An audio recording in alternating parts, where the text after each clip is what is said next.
Nazi कौन था? क्या वो जिसने हाइल हिटलर का नारा लगाया, या वो जो उस नारे पर चुप रहा?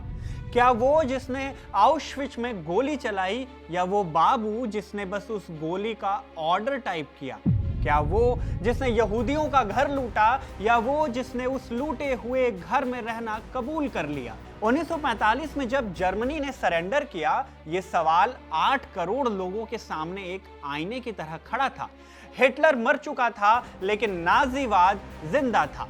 वो फैक्ट्रियों में था, वो अदालतों में था, वो चर्च के बिशप के दिमाग में था, वो यूनिवर्सिटी के प्रोफेसर के सिलेबस में था। तो आप एक आइडिया का सफाया कैसे करते हैं? आप एक जहर को 8 करोड़ लोगों के खून से कैसे निकालते हैं? और क्या होता है जब सफाई करने वाले खुद उस जहर से समझौता करने पर मजबूर हो जाए? नमस्ते, मेरा नाम शुभम है और आप देख रहे हैं अलिफ लैला, जिसमें आज जानेंगे सेकेंड वर्ल्ड वॉर के बाद के जर्मनी के बारे में।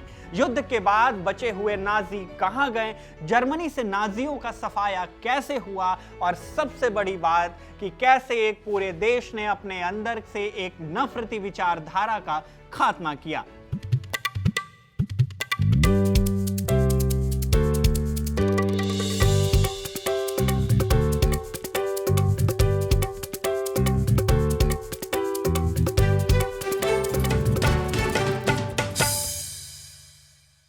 अक्सर जब हम नाजी जर्मनी कहते हैं तो हमारे दिमाग में एक तस्वीर आती है। लाखों लोग एक हाथ उठाकर हाइल हिटलर चिल्ला रहे हैं। लगता है जैसे पूरा देश पागल हो गया था, एक तानाशाह के पीछे चल पड़ा था। लेकिन क्या ये सच है? क्या 8 करोड़ लोग सब के सब नस्लवादी थे? इतिहासकार निकोलस स्टारगार्ट अपनी किताब द जर्मन वॉर में कहते हैं कि 1939 में जब जंग शुरू हुई तो ज्यादातर जर्मन लोग जंग नहीं चाहते थे। उन्हें 1914 वाली यानी पहले विश्व युद्ध की तबाही याद थी। लेकिन जब हिटलर ने पोलैंड पर हमला किया और जंग शुरू हो गई, तब जर्मन लोगों ने इसे अपनी किस्मत मानकर स्वीकार कर लिया। ज्यादातर जर्मनों के लिए यह हिटलर की जंग नहीं थी, यह जर्मनी की जंग थी। उन्हें लगा कि जर्मनी चारों तरफ से दुश्मनों से घिर गया है। ब्रिटेन, फ्रांस, रूस सब उन्हें खत्म करना चाहते हैं, तो देश को बचाने के लिए लड़ना जरूरी है। यह नाजी प्रोपेगेंडा का कमाल था। तो फिर उन कॉन्सेंट्रेशन कैंप्स का क्या हुआ? उन लाखों यहूदियों का क्या जिन्हें मारा जा रहा था? क्या आम जर्मनों को यह सब कुछ नहीं पता था? असल में जर्मन लोगों को सब कुछ नहीं पता था। उन्हें गैस चैम्बर्स की डिटेल नहीं पता थी, लेकिन उन्हें बहुत कुछ पता था। उन्हें पता था कि उनके पड़ोस में रहने वाले यहूदी परिवार गायब हो रहे थे। उन्हें पता था कि पूरब यानी ईस्ट यानी कि पोलैंड और रूस से कुछ बहुत बुरा हो रहा है। जब उनके बेटे, भाई, पति जंग से छुट्टी पर घर आते थे तो वो वहां किए गए कत्लेआम के किस्से सुनाते थे। ज्यादातर जर्मनों ने यह सब सुनकर अपनी आंखें बंद कर ली। क्यों? क्योंकि उस वक्त हिटलर जंग जीत रहा था। फ्रांस को हरा दिया गया था, लगभग पूरे यूरोप पर कब्जा कर लिया गया था। जर्मन लोगों को लूट का माल मिल रहा था। जो देश 1930 में कंगाल था, वहां अब हर घर में मक्खन और अंडे थे। ये सब उन देशों से लूटा गया था जिन पर जर्मनी ने कब्जा किया था। तो आम जर्मन का एक सौदा था, एक डील थी। वो हिटलर को सपोर्ट करते रहे क्योंकि हिटलर जंग जीत रहा था, और बदले में वो इस बात पर सवाल नहीं उठाते कि हिटलर यहूदियों या बाकी लोगों के साथ क्या कर रहा है। यानी 8 करोड़ जर्मन शायद कट्टर नाजी नहीं थे, लेकिन वो इस गुनाह में साथी थे। उन्होंने 12 साल तक इस सिस्टम को चलने दिया, उसे सपोर्ट किया। ये था वो जर्मन समाज जो 8 मई 1945 की तारीख को घुटनों पर आ गया। जर्मन इतिहास में इस दिन को स्टुंडे नल यानी कि 0 आवर के नाम से जाना जाता है। गाइल्स मैकडोनो अपनी किताब आफ्टर द राइख में इस मंजर को बयां करते हैं। जर्मनी में सरकार नाम की चीज नहीं थी, ना पुलिस, ना कोर्ट, ना बिजली, ना पानी।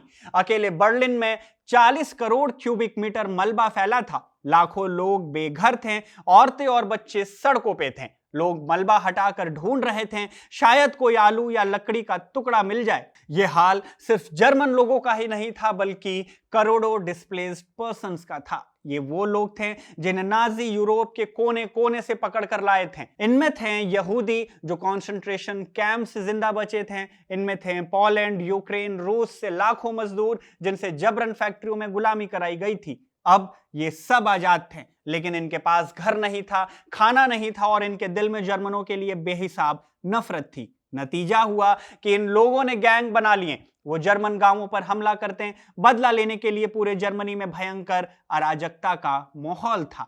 एक तरफ हारे हुए जर्मन, दूसरी तरफ गुस्से से भरे डिस्प्लेस्ड पर्सन, और इन दोनों के बीच में थे मित्र देशों के सिपाही।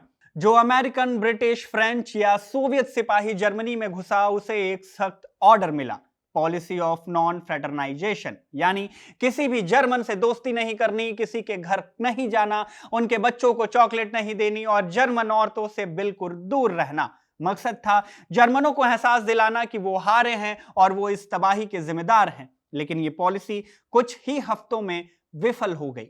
सिपाही आखिर इंसान थे। जब कोई भूखा जर्मन बच्चा उनकी जीभ की तरफ देखता तो वो खुद को रोक नहीं पाते। जर्मनी में एक नई इकोनॉमी शुरू हुई, सिगरेट इकोनॉमी। सिगरेट नई करेंसी थी। आप एक सिगरेट के बदले खाना खरीद सकते थे और कई जर्मन औरतों के लिए जिनके पति या तो मारे गए या लापता थे, ये जिंदा रहने का सवाल था।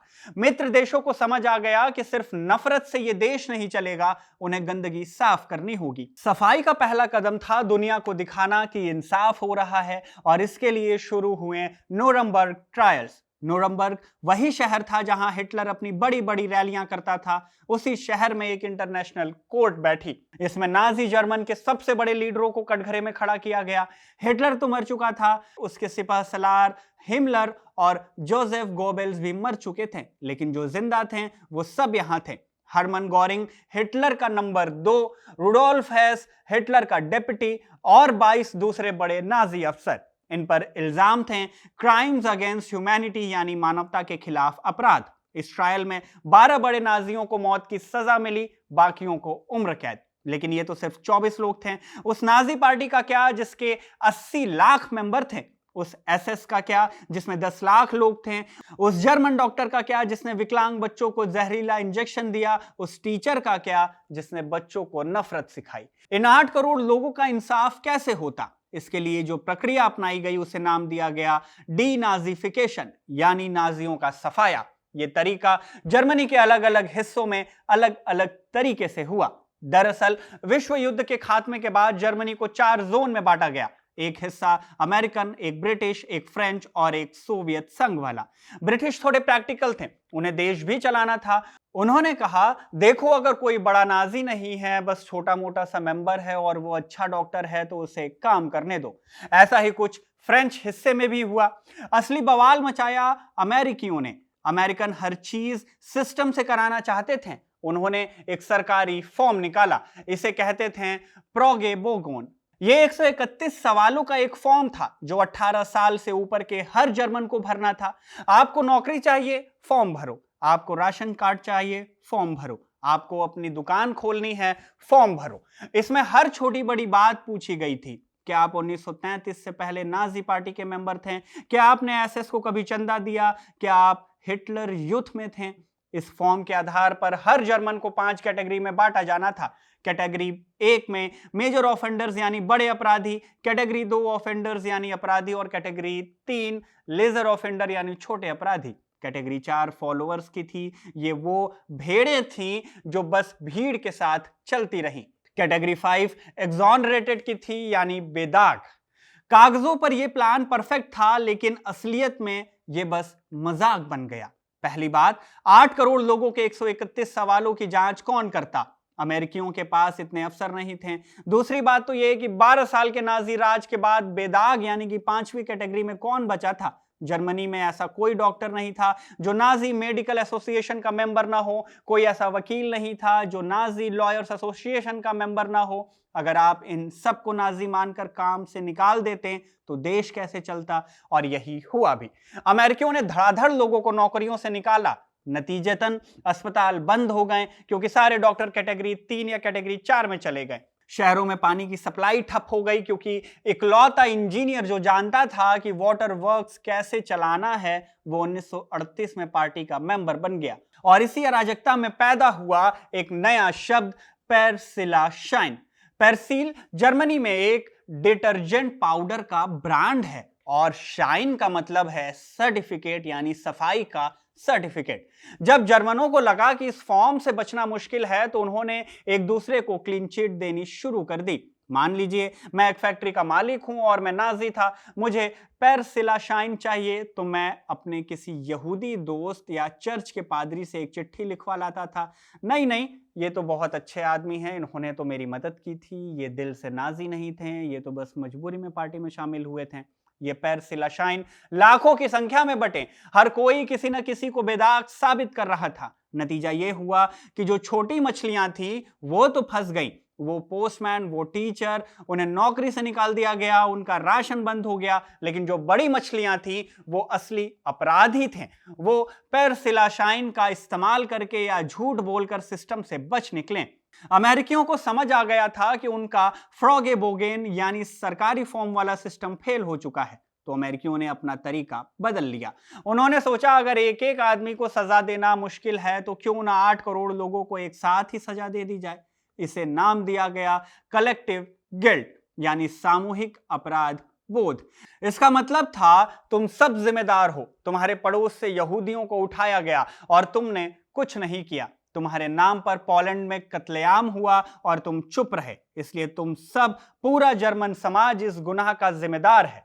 यह सिर्फ एक पॉलिसी नहीं थी, यह एक साइकोलॉजिकल हमला था। मित्र देशों ने हर शहर में बड़े बड़े पोस्टर लगवाए। इन पोस्टरों में कॉन्सेंट्रेशन कैंप्स की तस्वीरें थीं, लाशों के ढेर, जिंदा कंकाल बन चुके इंसान, और इन तस्वीरों के नीचे बड़े बड़े अक्षरों में लिखा होता था, ये तुम्हारी गलती है। गाइल्स मैकडोनो अपनी किताब आफ्टर द राइक में एक किस्सा बताते हैं। नाजियों ने यहूदियों को डखाउ और बुखेनवाल्ड जैसे कॉन्सेंट्रेशन कैंप्स में रखा था। अमेरिकी जनरलों ने हुक्म दिया आसपास के जर्मन कस्बों के सभी मर्दों और औरतों को यहां लाया जाए। जर्मन नागरिकों को लाइन लगाकर इन कैंप्स के अंदर ले जाया गया। उन्हें वो सब देखने पर मजबूर किया गया जो उनकी नाक के नीचे 12 सालों से हो रहा था। उन्हें लाशों के ढेर दिखाए गए, उन्हें गैस चैम्बर्स दिखाए गए, उन्हें वो भट्टियां दिखाई गई जिनमें इंसानों को जलाया गया, उन्हें जिंदा बचे कैदी दिखाए गए जो हड्डियों के ढांचे में तब्दील हो चुके थे। मैकडोनो लिखते हैं कि जर्मन लोगों का रिएक्शन अजीब था। कई औरतें ये मंजर देखकर बेहोश हो गईं, कई मर्द रोने लगे, लेकिन ज्यादातर लोग चुप थे, पत्थर के चेहरे लिए, और बहुत से लोगों ने इसे मानने से ही इनकार कर दिया। उन्होंने कहा यह सब झूठ है, यह मित्र देशों का प्रोपोगेंडा है, ये लाशें कहीं और से लाई गई हैं, जर्मन लोग ऐसा कर ही नहीं सकते। कुल मिलाकर जर्मन लोग ये मानने को तैयार नहीं थे कि उन्होंने ऐसी हैवानियत को सपोर्ट किया। ये कलेक्टिव गिल्ट की पॉलिसी भी फेल हो रही थी।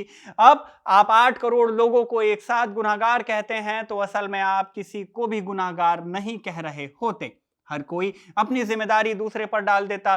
तो असल में अमेरिका की डीनाजिफिकेशन की कोशिश काफी हद तक फेल रही और सिर्फ 2 ही सालों में अमेरिकियों की प्रायोरिटी डीनाजिफिकेशन से दूसरी तरफ खिसक गई, क्योंकि उनके सामने अब एक और बड़ा दुश्मन था, एक ऐसा दुश्मन जो नाजियों से भी बड़ा खतरा माना गया। यह दुश्मन था सोवियत यूनियन।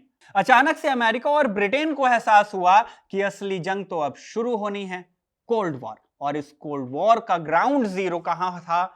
जर्मनी। बर्लिन शहर जो 4 हिस्सों में बटा था, उसका आधा हिस्सा सोवियत के पास था।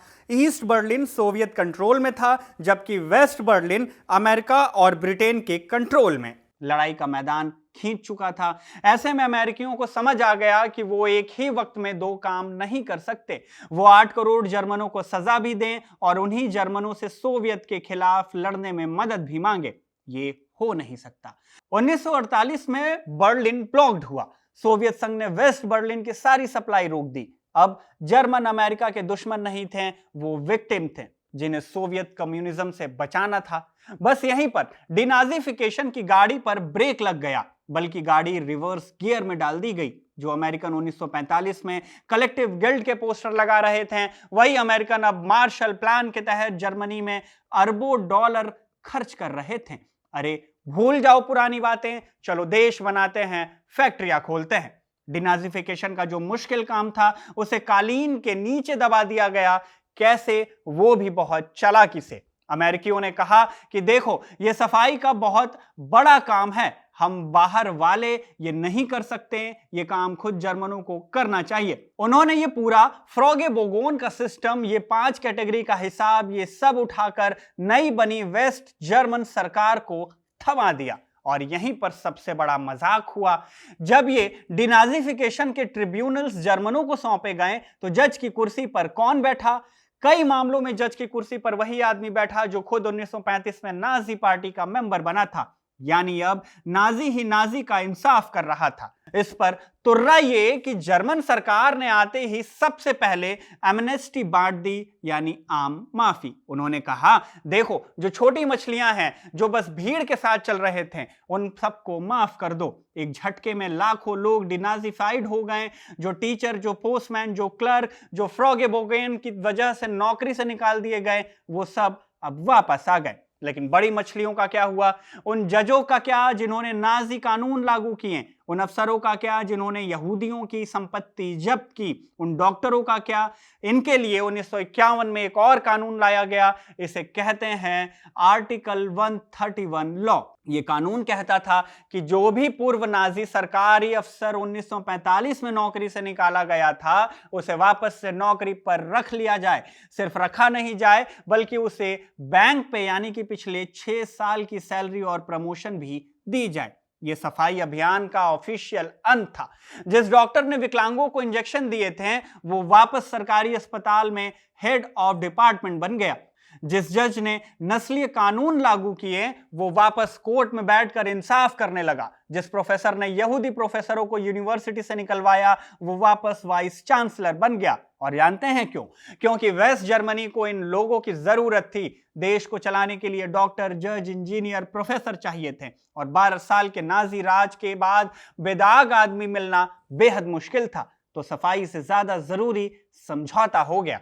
कोल्ड वॉर की जरूरत ने हिटलर के गुनाहों पर पर्दा डाल दिया। जो बड़ी मछलियां थी, वो वापस अब सिस्टम में आ गई। नोट कीजिए, ये कहानी का एक किस्सा था, पूरा नहीं, क्योंकि जर्मनी 2 थे, एक वेस्ट और दूसरा ईस्ट जर्मनी, यानी जीडीआर, यानी कि जर्मन डेमोक्रेटिक रिपब्लिक, जो सोवियत यूनियन के कंट्रोल में था। ईस्ट जर्मनी ने दुनिया को बताया कि डिनाजिफिकेशन कैसे किया जाता है। उन्होंने कहा, हम हैं असली anti fascist state. West Germany तो नाजियों का अड्डा है, वहां सारे पुराने क्रिमिनल वापस आ गए, लेकिन हमने असली सफाई की है। और कागजों पर यह बात सच लगती थी। सोवियत का तरीका बहुत सीधा सा था। जो बड़ा नाजी मिला उसे या तो गोली मार दी या साइबेरिया के गुलाग में भेज दिया। जो छोटे नाजी थे उनकी जमीनें छीन ली, उनकी फैक्ट्रियां छीन ली। ईस्ट जर्मनी ने कहा, नाजीवाद की जड़ पूंजीवाद है, हमने पूंजीवाद ही खत्म कर दिया तो नाजीवाद अपने आप खत्म हो गया।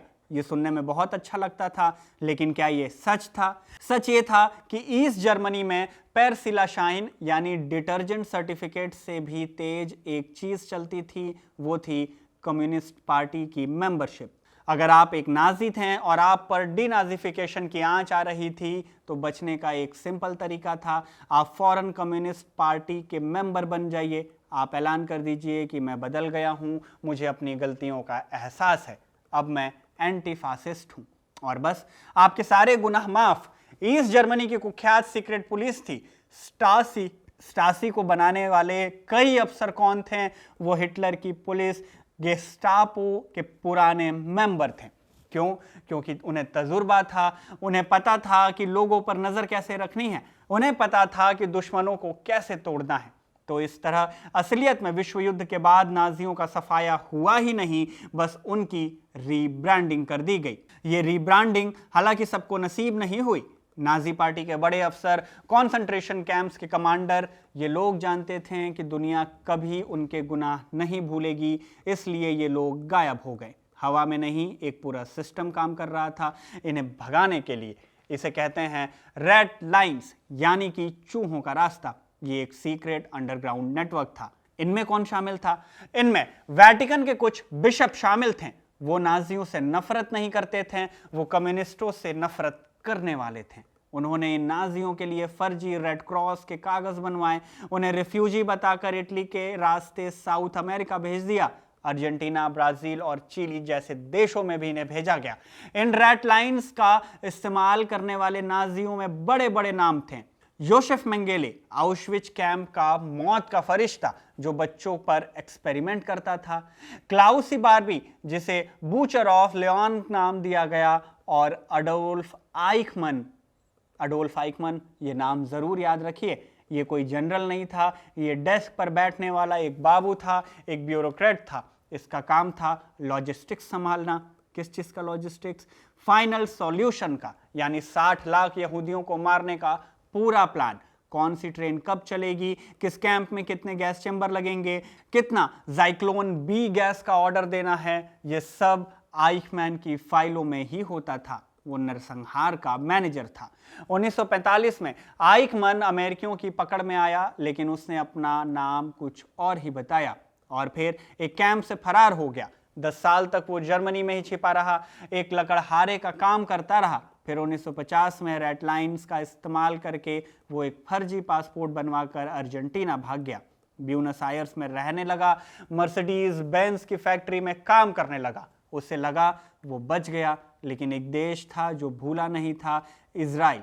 इजराइल की सीक्रेट सर्विस मोसाद का एक ही मकसद था, हम भूलेंगे नहीं, हम माफ नहीं करेंगे। मोसाद दुनिया भर में इन भागे हुए नाजियों को खोज रही थी। उन्हें आइकमन की तलाश थी। पता कैसे चला? एक जर्मन नाजी हंटर था, लोथार हरमन, जो खुद यहूदी था और अर्जेंटीना भाग गया था। उसकी बेटी की डेटिंग एक लड़के से शुरू हुई जिसका नाम था निक आइकमन। उस लड़के ने अपनी गर्लफ्रेंड को अपने पिता के कारनामों के बारे में बढ़ा चढ़ाकर बताना शुरू कर दिया। लोथार हरमन के कान खड़े हो गए। उसने मोसाद को इसकी खबर दे दी। मोसाद ने एक टीम भेजी। ऑपरेशन का दिन था 11 मई 1960। आइकमन बस से उतरा, अपने घर की तरफ चला। मोसाद के एजेंट पीटर माल्किन ने उसे रास्ते में रोक लिया। जैसे ही आइकमन रुका, माल्किन ने उसे दबोच लिया। उसे एक सेफ हाउस में ले जाया गया। 9 दिन तक उसे वहीं रखा गया। फिर उसे इजराइल की नेशनल एयरलाइन के क्रू की यूनिफॉर्म पहनाई गई, नशे का इंजेक्शन दिया गया और उसे बीमार क्रू मेंबर बताकर प्लेन में चढ़ाकर अर्जेंटीना से किडनैप करके यरूशलेम ले आए। अगले दिन इजराइल के प्रधानमंत्री डेविड बेन गुरियन ने दुनिया को बताया, अडोल्फ आइकमन हमारी गिरफ्त में है। यह खबर पूरी दुनिया में तहलका मचाने वाली थी, खास तौर से जर्मनी में। जर्मनी जो कोल्ड वॉर की आड़ में सब भूल जाना चाहता था, उसके मुंह पर आइकमन एक तमाचा बनकर लौटा था। आइकमन का ट्रायल यरूशलेम में हुआ। यह ट्रायल नूरमबर्ग जैसा नहीं था। नूरमबर्ग विजेताओं का इंसाफ था, जबकि ये विक्टिम्स का इंसाफ था। दुनिया भर से कंसंट्रेशन कैंप से बचे हुए लोग गवाही देने आए। आइकमन ने अपने बचाव में एक ही बात कही, मैं सिर्फ हुक्म मान रहा था, मैं तो एक छोटा सा बाबू था, मेरे हाथ में क्या था? मुझे जो फाइल दी गई मैंने उसे आगे बढ़ा दी, उसे मौत की सजा मिल गई। अडोल्फ आइकमन के साथ न्याय इस्राइल में हुआ, लेकिन इस केस की असली शॉक वेव जर्मनी में महसूस हुई। जो जर्मन 20 साल से सब कुछ भूलने की कोशिश कर रहे थे, उनके टीवी पर, उनके अखबारों में कॉन्सेंट्रेशन कैंप्स के सर्वाइवर्स की गवाहियां चलने लगी। वो नई पीढ़ी जो जंग के बाद पैदा हुई थी, वो अपने माँ बाप से सवाल पूछने लगी, आप कहाँ थे जब ये सब हो रहा था? और जो माँ बाप 1945 में पैर सिलाशाइन यानी कि क्लीन चिट लेकर बच गए थे, वो अब अपने बच्चों की नज़रों में गुनहगार बन रहे थे। जर्मनी में एक आदमी था जो ये सब देख रहा था। उसका नाम था फ्रिट्ज बावर। बावर खुद एक यहूदी थे। वो हिटलर के सत्ता में आते ही देश छोड़कर भाग गए थे। जंग के बाद वो वापस आए एक जज बनकर। बावर का एक ही मिशन था, जर्मनी को खुद अपना इंसाफ करना होगा। आइकमन अर्जेंटीना में ही है। ये खबर मोसाद तक पहुंचाने में फ्रिट्ज बावर ने बड़ा रोल निभाया था। उन्होंने ये खबर जर्मन अधिकारियों को नहीं दी, क्योंकि उन्हें अपनी ही देश के जस्टिस सिस्टम पर भरोसा नहीं था। उन्हें डर था कि अगर उन्होंने आइकमन का पता जर्मन पुलिस को बताया तो कोई पुराना नाजी अफसर आइकमन को भगा देगा। आइकमन के पकड़े जाने के बाद बावर ने फैसला किया कि वो आउशविच के कैंप का ट्रायल जर्मनी में करेंगे। ये एक नामुमकिन काम था। क्योंकि न्यूरमबर्ग में टॉप लीडर्स को सजा हुई थी, लेकिन आउशविच तो एक सिस्टम था। वहां हजारों लोग काम करते थे, गार्ड, डॉक्टर, सेक्रेटरी, कुक, और जर्मन कानून के मुताबिक आप किसी को सिस्टम का हिस्सा होने के लिए सजा नहीं दे सकते। आपको पर्सनल मर्डर साबित करना होता था कि हां, इसी गार्ड ने इसी दिन इस कैदी को गोली मारी। 20 साल बाद ये कौन साबित कर पाता? फ्रिट्ज बावर ने हार नहीं मानी। उन्होंने 5 साल लगाकर सबूत इकट्ठे किए और 1963 में फ्रैंकफर्ट शहर में ये ट्रायल शुरू हुआ। इसे फ्रैंकफर्ट आउशविट्ज कहते हैं। ये न्यूरम्बर्ग से ज्यादा जरूरी था, लेकिन कटघरे में कौन था? कोई जनरल नहीं, कोई गोरिंग या हिमलर नहीं। वहां खड़ा था विल्हेम बोगर, एक नाजी सार्जेंट जिसने बोगर स्विंग नाम की टॉर्चर तकनीक इजाद की थी। इसमें कैदी को नंगा करके उसके घुटनों के पीछे एक लोहे की रॉड फंसाकर कलाई और टखनों को एक साथ बांध दिया जाता था। इसके बाद उस रॉड को 2 खंभों के बीच लटकाकर कैदी को झूले की तरह हिलाया जाता था और लोहे की सलाखों या कोड़ों से पीटा जाता था। ऑशविट्ज ट्रायल्स का एक अभियुक्त था ओसवाल्ड कार्डुक, एक गार्ड जो कैदियों को मारकर कीड़े मकोड़े कहता था। ऐसे कई लोग जर्मन किलिंग मशीन का अभिन्न हिस्सा थे। ये सब गुनाहगार थे, लेकिन इनके गुनाह प्रूव करना मुश्किल था। ऐसे में गवाही देने सामने आए आउशविट्ज से जिंदा बचे लोग। ये पहली बार था कि आम जर्मन लोग एक जर्मन कोर्ट में जर्मन जजों के सामने जर्मन भाषा में ये सुन रहे थे कि गैस चेंबर कैसे काम करता था, बच्चों को उनकी माओं से कैसे छीना जाता था, एक डॉक्टर कैसे फैसला करता था कि तुम काम करोगे और तुम गैस चेंबर में जाओगे। जैसे ही इस ट्रायल की खबरें अखबारों में छपी, पूरे जर्मनी में सन्नाटा छा गया। जो लोग 20 साल से कह रहे थे कि हमें नहीं पता था, ये सब प्रोपोगेंडा है, हम तो सिर्फ हुक्म मान रहे थे, उन सब का झूठ पकड़ा गया। ये डीनाजिफिकेशन का असली 0 आवर था। 1945 में नहीं, 1963 में। जर्मन समाज अब इस सच्चाई से भाग नहीं सकता था और इसी के बाद आया 1968 का स्टूडेंट मूवमेंट। जर्मनी की नई पीढ़ी सड़कों पर उतर आई। यूं ये लोग वियतनाम वॉर का विरोध कर रहे थे, लेकिन असल में ये उनकी पिछली पीढ़ी के खिलाफ बगावत थी। छात्रों ने अपने प्रोफेसर से पूछा, आप 1938 में कहां थे? उन्होंने अपने राजनेताओं से पूछा, आप 1942 में क्या कर रहे थे?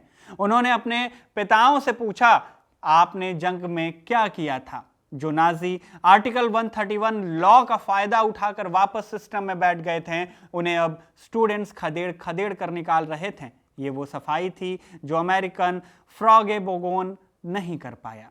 इस सफाई से अंत में एक नया जर्मनी पैदा हुआ। इस नए जर्मनी का एक चेहरा था विली ब्रांड। विली ब्रांड को 1969 में वेस्ट जर्मनी का चांसलर बनाया गया। ब्रांड खुद नाजियों से लड़ते हुए देश छोड़कर भागे थे। 1970 में दुनिया ने एक अजीब नजारा देखा। ब्रांड पोलैंड गए। पोलैंड जिसे नाजियों ने सबसे ज्यादा रौंदा था, वो वारसो घेटो गए। ये वो जगह थी जहां नाजियों ने 1943 में हजारों यहूदियों को जिंदा जला दिया था। ब्रांड वहां मेमोरियल पर फूल चढ़ाने गए। दुनिया भर के कैमरे उन पर थे। उन्होंने फूल चढ़ाए और फिर कुछ ऐसा हुआ जिसकी उम्मीद किसी को नहीं थी। जर्मनी का चांसलर सर्दियों की उस गीली जमीन पर अपने घुटने पर बैठ गया। उसने कुछ नहीं कहा, बस घुटनों पर बैठकर रोता रहा। इस तरह इस तस्वीर ने दुनिया को हिला कर रख दिया। ये कलेक्टिव गिल्ट नहीं था, ये कलेक्टिव रिस्पॉन्सिबिलिटी थी। ये उस देश का माफीनामा था जिसने 20 साल तक अपनी गलती मानने से इनकार कर दिया था। ये वो पल था जब नाजी जर्मनी मर गया और नया जर्मनी न्यू जर्मनी बनकर पैदा हुआ। अब आज जर्मनी में आप हाइल हिटलर नहीं बोल सकते, आप नाजी सिंबल नहीं रख सकते, ना ही दिखा सकते। आप कॉन्सेंट्रेशन कैंप्स के गैस चैम्बर्स को झूठ नहीं कह सकते, आप जेल चले जाएंगे। जर्मनी ने अपनी जिम्मेदारी को अपनी नेशनल आइडेंटिटी का हिस्सा बना लिया। ये एक लंबा, दर्दनाक और कभी न खत्म होने वाला प्रोसेस था, लेकिन शायद यही वो इकलौता तरीका था ये पक्का करने का कि जो हुआ वो दोबारा कभी ना हो। अलिफ लैला के इस अंक में बस इतना ही। कमेंट सेक्शन में आप हमें ज़रूर बताएं कि आपको ये अंक कैसा लगा। इसे लिखा हमारे साथी कमल ने और शूट किया इरशाद ने। मेरा नाम शुभम है और आप देखते रहिए खबरगांव।